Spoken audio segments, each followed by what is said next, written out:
Hi guys! Welcome sa aming channel. And for today guys, kakain tayo guys. Tinughong man akong kanoy. Yung kanon guys, mais. Mais na tinughong. Kay bahaw naman siya. So, leftover po ito from a previous day. So, nilagyan ko na lang siya ng tubig para lumalambot at pinakuluan. Ito na. Kasi, alam naman natin pag mais matigas pagka leftover. Yan.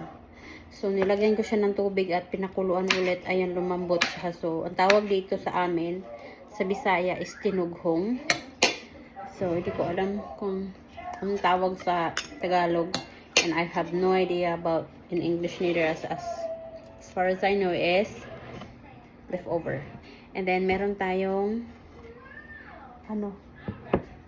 kalabasa with nagprito ako ng galunggong kanina and alugbati. So nakahanap kasi ako ng alugbati sa Asian market. So ayun, so this is the galunggong I fried earlier. So kain tayo guys. Ito pa yung what time is it? It is 5:15 PM. Ito pa yung first meal ko for today. Nabisi ako guys kasi may anak kasi ako. At the same time, gumawa ako ng barbecue. Kaya yun. Ayun, nagluto pa ako ng dinner sa asawa ko. Ano naman yung dinner niya is chicken breast. Yun po yung dinner niya.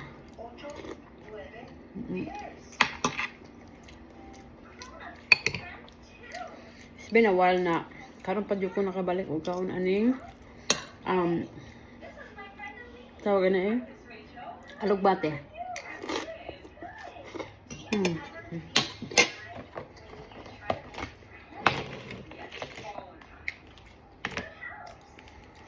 Sabi, first meal of today. Gutom na ako. Pinapaliguan ko pa yung aking anak. Nagdadalawang isip kasi ako kanina magpaligo sa kanya kasi parang mainit na iwan. Or ako lang ba yung mainit? Di ko alam.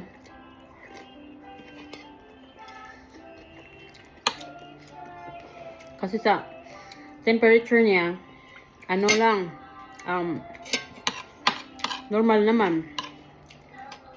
Pero pakiramdam ko sa kanya, mainit siya.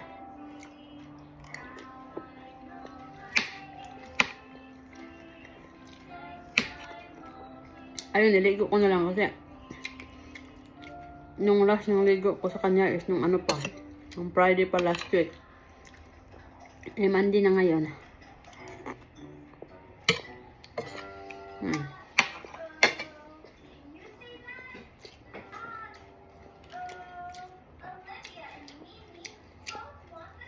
Unta guys. Mamadali din ako kasi meron pa akong gagawin. Pauwi na doon yung aking asawa. Bagay, malapit naman ako matapos.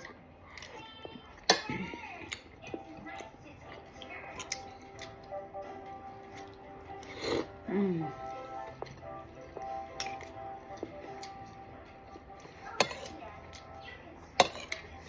hirap hanapin ng alugbati dito sa Amerika guys.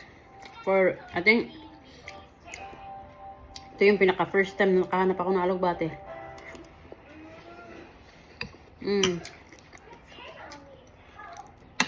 Last week ko pa ito binili, kaya niluto ko na baka masira.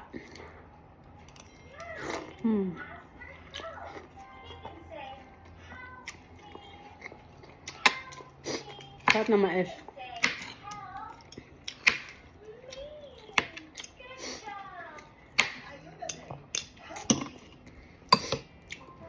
Nagsawa na talaga ako sa mga karne-karne. Hindi na pwede. Kaya minsan, papayag na lang ako walang kainan.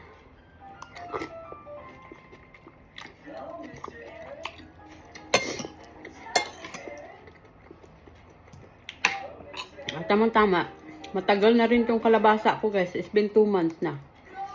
Buti na lang, hindi naman siya nasisira. Kasi yun yung kalabasa na may baywang.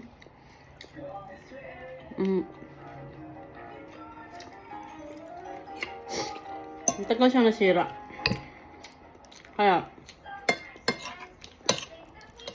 pag-isip ako na magprito ng isda, tapos munggo, kalabasa, at saka alugbate.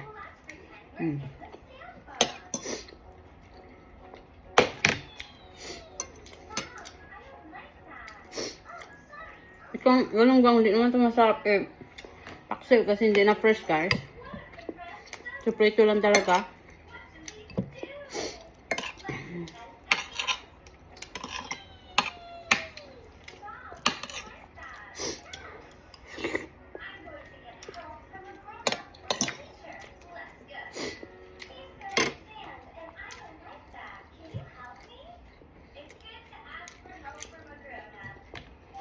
Ang anak ko,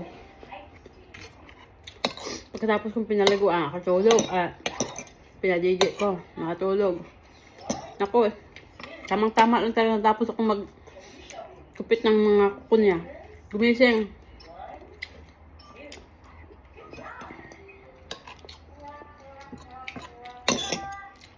Kaya, kanina, kalulang-kalula ko siya. Kasi ayaw magpalapag.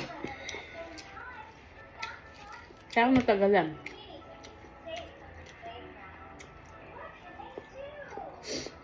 Ang fresh dito na isda makukuha mo kadalasan is siguro salmon, followed by pampano,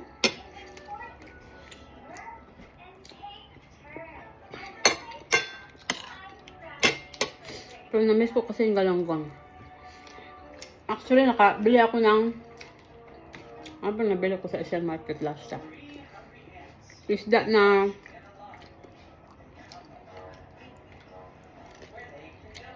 ano bang tawag yan ay? Isda na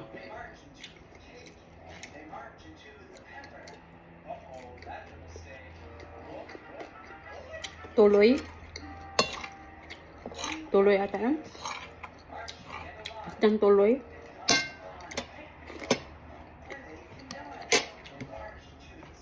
Yung may kaliskes. Isang box. Doon sa Asian Market. Bumili ako kasi isang box talaga. Wala mo siya yung maliliit na ano. Na kasi maliit na box. Malaki. Kaya na-miss ko din yun. Doon ako lumaki eh. Isdang tuloy.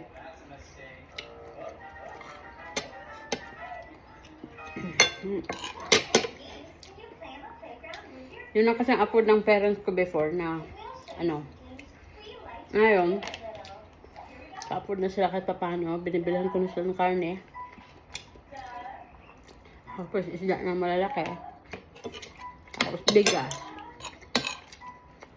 Hindi ako napapadala ng pera sa kanila.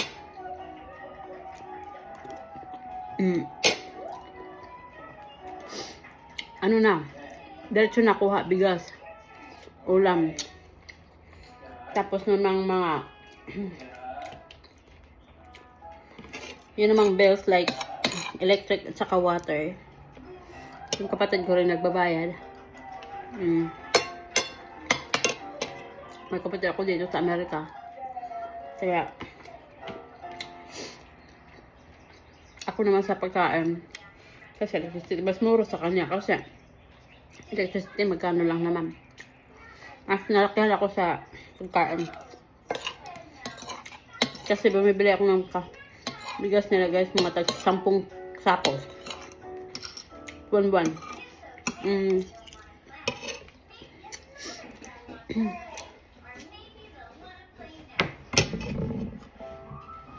Sampung sako yung binibili kong bigas sa kanila and mga rice.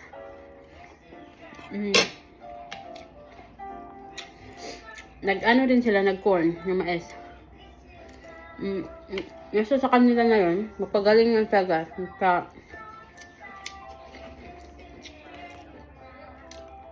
Gusto nyo kumain ng bigas na mais, pagaling sila.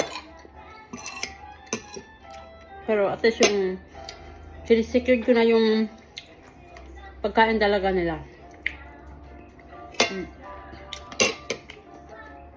Meron naman silang freezer kaya ayun. Mm. Mm.